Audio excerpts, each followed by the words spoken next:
तो भाई यार कैसे हो आप लोग? आई होप कि आप सब बहुत ही अच्छे होंगे। तो भाई यार स्वागत है आपका एक और कंपैरिजन वीडियो में, जहां पर आप एक तरफ आरसीबी की टीम को देखोगे और एक तरफ राजस्थान रॉयल्स की टीम को देखोगे। भाई यार यहाँ पर हम लोग सबसे पहले तो हर एक प्लेयर का स्टैट्स देखेंगे, फिर हर एक प्लेयर का रिसेंट मैचेस देखेंगे, फिर हर एक प्लेयर को कंपेयर करेंगे एक दूसरे से।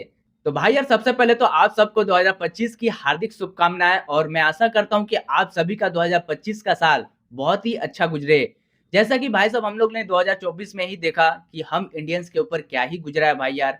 अब हम लोगों के पास सिर्फ आस के सिवा और कुछ नहीं बचा है।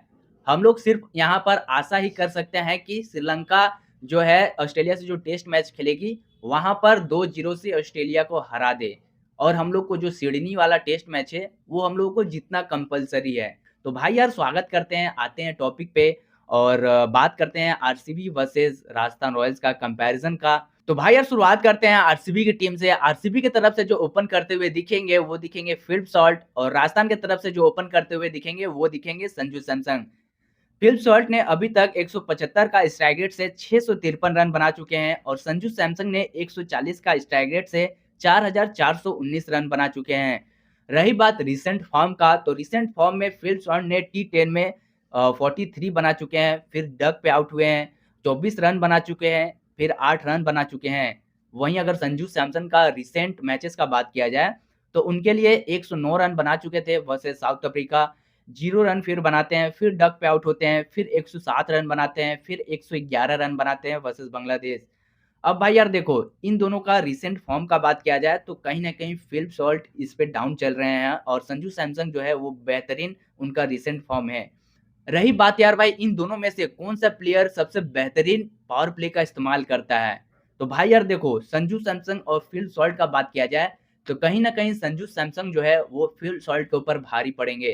क्योंकि भाई यार देखो, संजू सैमसन जो है ना, वो सिर्फ़ पावर प्ले का इस्तेमाल ही करने के बारे में नहीं सोच रहे होते हैं। वो टीम के लिए और सारे कितने रन जोड़ सकेंगे, और कितने रन उनको उनके टीम को चाहिए, और एक तो कैप्टन भी है, ज़िम्मेवारी लेकर खेलने वाला प्लेयर है।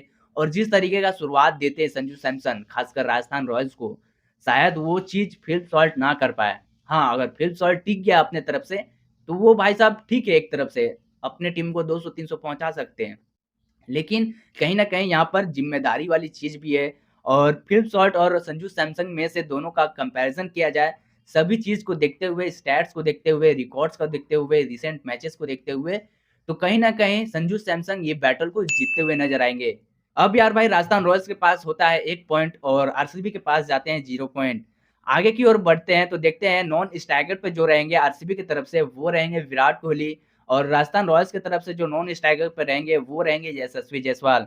विराट कोहली ने 132 का स्ट्राइक रेट से 8004 रन्स बना चुके हैं। वहीं अगर जायसवाल का बात किया जाए 149 का स्ट्राइक रेट से 1607 रन बना चुके हैं। बात किया जाए भाई यार इन दोनों का रिसेंट मैचेस का, तो देखो यार भाई विराट कोहली जिस तरीके से अभी बैटिंग कर रहे हैं ऑस्ट्रेलिया दौरे पे, एक ही सेंचुरी आया था, वो भी पर्थ में आया था विराट कोहली का। और जायसवाल का रही बात, तो जायसवाल ने 82 रन बनाए थे, 84 रन बनाए थे, फिर 4 रन बनाए थे, फिर 0 रन, फिर 4 रन।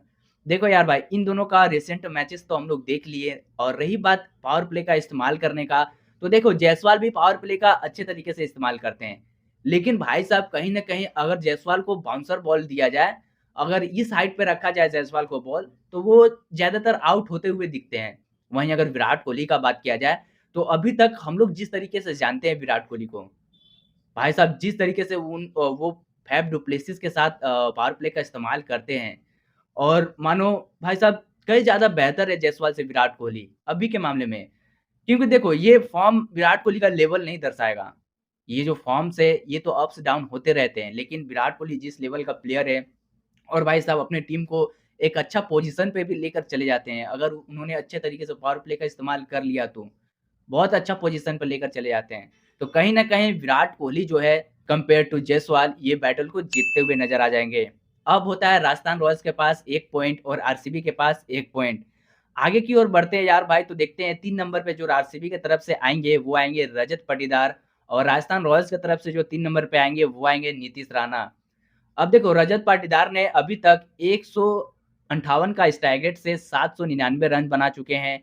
वहीं नीतीश राणा का बात किया जाए तो 135 का स्ट्राइक रेट से 2636 रन बना चुके हैं।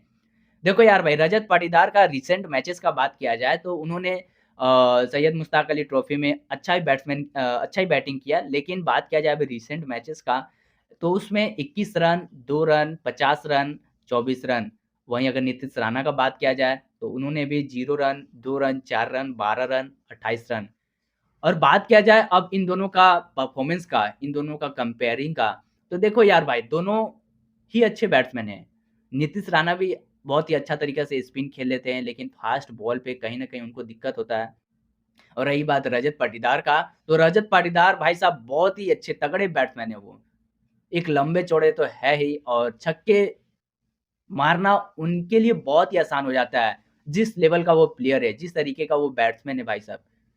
छक्के मारता है ऐसा कि भाई साहब आप सोच नहीं सकते हो कि वो लड़का इतना लंबा-लंबा छक्का मारता होगा। स्पिनर्स को तो कुछ समझता ही नहीं है। और रहा बात फास्ट बॉलिंग का, तो वो फास्ट बॉलिंग भी बहुत ही ईज़िली खेल जाता है। तो कहीं न कहीं कंपेयर टू नीतीश राणा, रजत पाटीदार ये बैटल को जीतते हुए नज़र आएँगे। अब देखो यार भाई, आरसीबी की तरफ जाते हैं 2 पॉइंट और राजस्थान रॉयल्स की तरफ जाता है 1 पॉइंट। अब आगे की ओर बढ़ते हैं तो देखते हैं 4 नंबर पे जो आएँगे आरसीबी की तरफ से वो आएँगे लियाम लिविंगस्टन, और राजस्थान रॉयल्स की तरफ से जो आएँगे वो आएँगे रियान पराग। अब देखो लियाम लिविंगस्टन ने अभी तक 28 का एवरेज से 993 रन बना चुके हैं। वहीं अगर बात किया जाए रियान पराग का, तो रियान पराग ने 24 का एवरेज से 1173 रन बना चुके हैं। अब देखो बात किया जाए रियान पराग के रिसेंट मैचेस का, तो उन्होंने 73 रन बना चुके हैं, 37 रन बना चुके हैं, 20 रन बनाए हैं, 7 रन बनाए हैं, 28 रन बनाए हैं। वहीं बात किया जाए लियाम लिविंगस्टन के रिसेंट मैचेस का, तो वो भी करीब अच्छे खासे मैचेस खेले हुए हैं। लेकिन भाई यार बात किया जाए लियाम लिविंगस्टन के रिसेंट मैचेस का, तो इनके नाम अभी कोई रिसेंट मैचेस नहीं है। लेकिन भाई यार बात किया जाए इन दोनों का कंपैरिज़न का, तो कहीं न कहीं लियाम लिविंगस्टन जो है वो रियान पराग के बराबर नहीं है। क्योंकि रियान पराग भैया, आप उनके पास जो शॉट सिलेक्शंस है ना, वो लियाम लिविंगस्टन के पास आपको नहीं दिखेगा। हाँ, मैं मानता हूँ लियाम लिविंगस्टन लंबे-चौड़े हैं और लंबे-लंबे छक्के मारते हैं भाई साहब। लेकिन रियान पराग क्या है ना कि वो आगे की ओर भी सोचते रहता है। अगर वो करीब 10वें ओवर से पहले भी आ जाए ना, तो वो आपके वो 14-15 ओवर तक खेलते हुए दिख जाएँगे।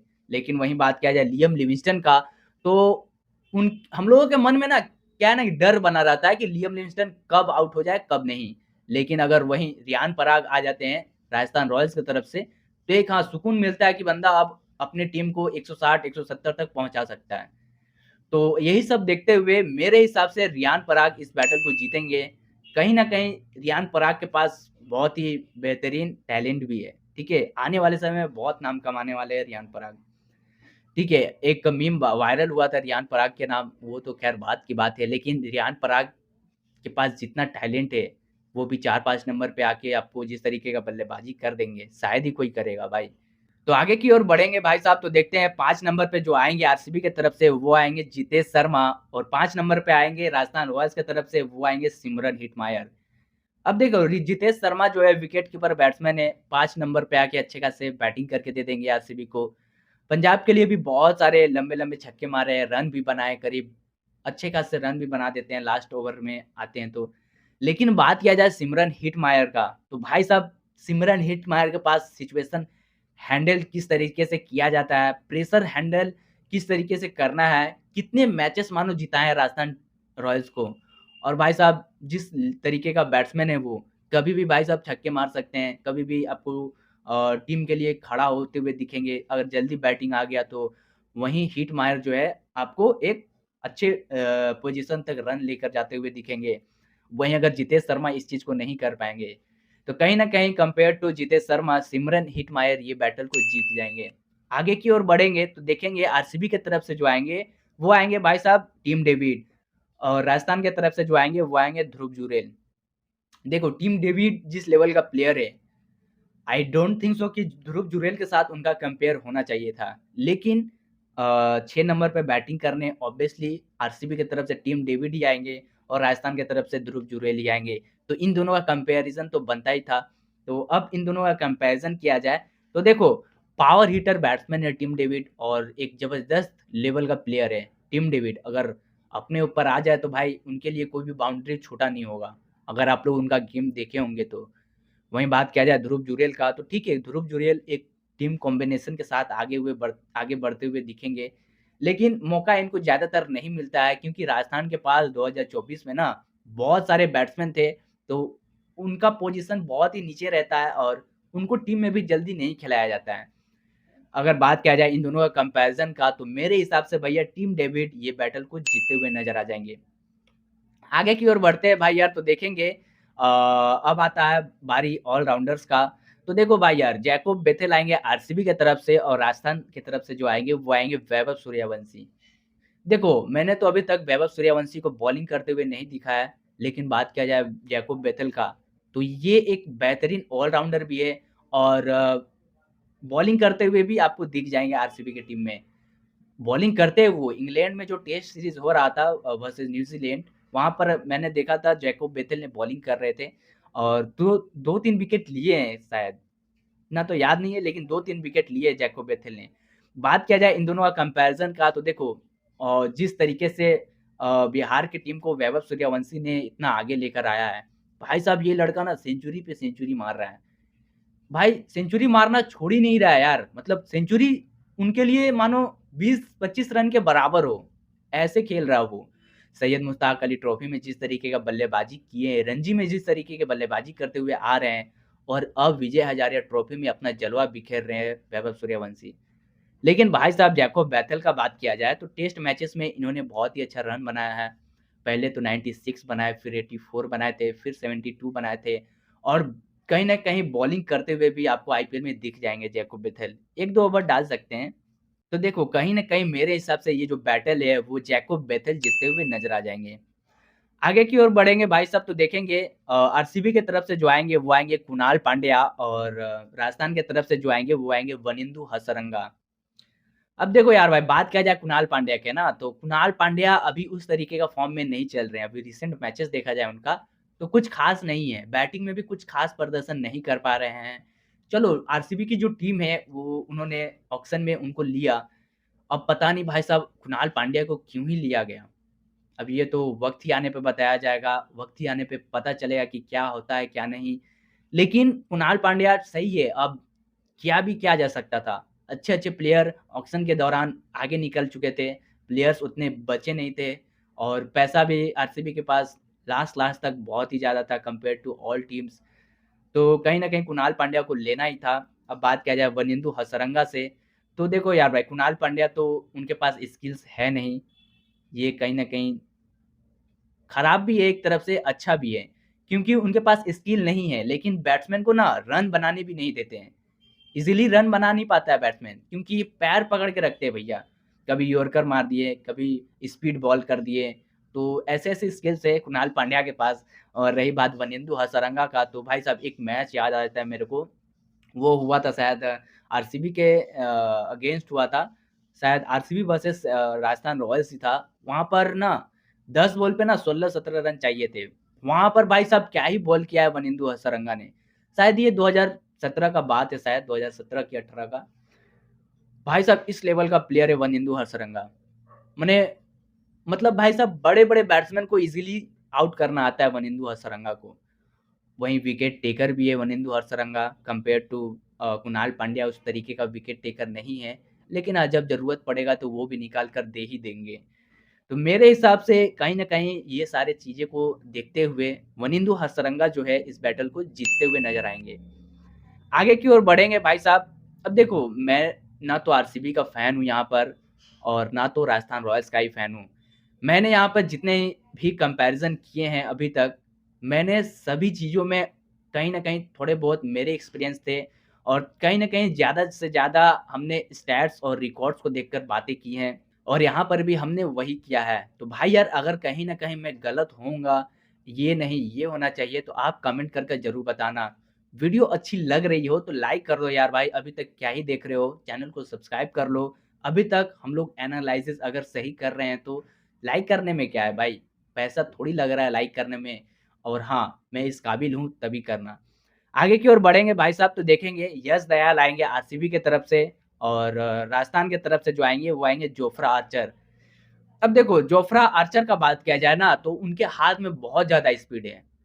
और वो उमरान मल्लिक की तरह नहीं है भाई साहब कि स्पीड ही है सिर्फ़, उनके पास एक्सपीरियंस भी है और कौन से बैट्समैन किस तरीके का शॉट खेल सकता है, कौन से बॉल पे, उनको बहुत अच्छे तरीके से पता है। एक समय का ना जोफ्रा आर्चर जो है, वो नेक्स्ट लेवल का बॉलर था। मतलब भाई साहब शोएब अख्तर जैसा बॉलर ना और ये डेल स्टेन जैसे बॉलर उनके सामने फीके पड़ जाते थे। उस तरीके का बॉलर थे जोफ्रा आर्चर, जिनको नहीं पता उनको मैं शायद बता दूँ। देखो, रही बात यश दयाल से कंपैरिज़न का, तो देखो यश दयाल भैया एक्सपीरियंस तो है यश दयाल के पास। जिस तरीके का वो बॉलर है और जिस तरीके से हम लोग चेन्नई सुपर किंग को हराए थे, मतलब आरसीबी की टीम जिस तरीके से चेन्नई टीम को हराई थी आईपीएल में 2024 में, वो वाली सिचुएशन में शायद ही कोई कर पाएगा। जोफ्रा आर्चर शायद ही उस चीज़ को कर पाएगा भाई साहब। कहीं न कहीं मेरे को ऐसा लगता है कंपेयर टू जोफ्रा आर्चर ये बैटल को यश दयाल जीतते हुए नज़र आ जाएँगे। अब भाई साहब आगे की ओर बढ़ेंगे तो आरसीबी की तरफ से जो आएँगे वो आएँगे नुआन तुषारा और राजस्थान रॉयल्स की तरफ से जो आएँगे वो आएँगे संदीप शर्मा। अब देखो यार भाई नुआन तुषारा का बात किया जाए तो नुआन तुषारा का ये पहला ही आईपीएल मैच होगा और बात किया जाए संदीप शर्मा का तो भाई साहब कोई कंपैरिज़न है ही नहीं इन दोनों के बीच। कोई कंपैरिज़न नहीं है भाई साहब, कोई कंपैरिज़न ही नहीं है। भाई जिस लेवल का बॉलर है वो संदीप शर्मा, जितने वैरायटी है ना उसके पास, शायद बुमराह के पास भी नहीं होगा। शायद मैं बोल रहा हूँ बुमराह के पास भी नहीं होगा वो वैरायटी, जिस लेवल का वैरायटी संदीप शर्मा का पास है। बहुत वैरायटी है भाई, उनका माइंड पता नहीं कहाँ से कहाँ चलता है। अगर 1 ओवर में 3-4 रन भी बाकी हो ना, सारे फील्डर्स जो है आगे लेकर आ जाओ।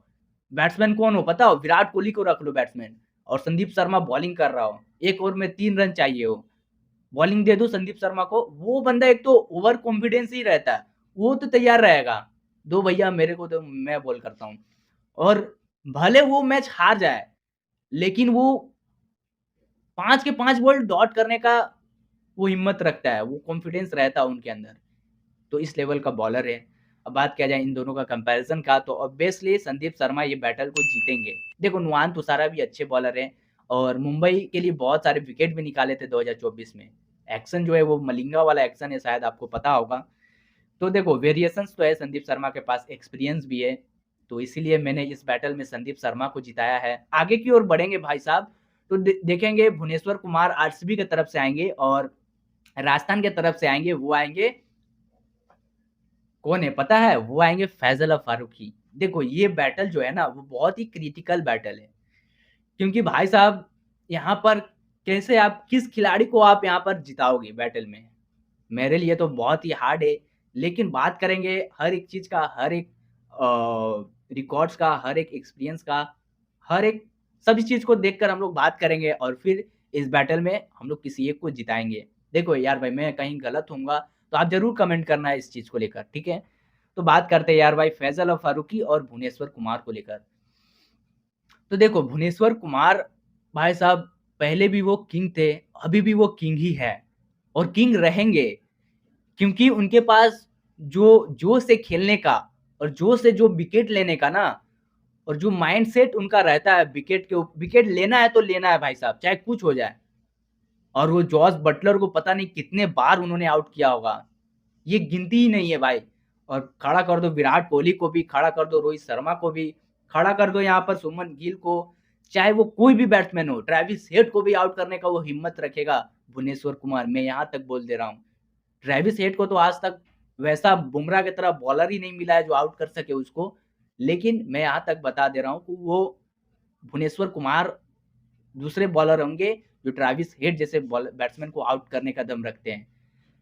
और बात किया जाए भाई साहब पावर प्ले का इस्तेमाल करने का, तो देखो पावर प्ले में भुवनेश्वर कुमार का जो इकोनॉमी रहता है ना, वो करीब 3-4 का इकोनॉमी रहता है। और भाई साहब वहीं फैज़ल फारूकी का बात किया जाए तो उनका भी इकोनॉमी कुछ इसी तरीके का है। लेकिन विकेट टेकर नहीं है कंपेयर टू भुवनेश्वर कुमार। देखो आईपीएल उनका बहुत ही अच्छा गुजरा था 2024 में फैज़ल फारूकी का। लेकिन कहीं न कहीं मेरे को ऐसा लगता है ना कि अभी भी भुवनेश्वर कुमार को अगर बीजीटी में खिलाया जाए ना, तो हम इंडियंस को निराश नहीं होना पड़ेगा। अब देखो क्या है मामला क्या नहीं, क्या पार्टी पॉलिटिक्स है इसके पीछे ये तो मेरे को नहीं पता है और मैं इन पार्टी पॉलिटिक्स में इंटरेस्ट भी नहीं रखता।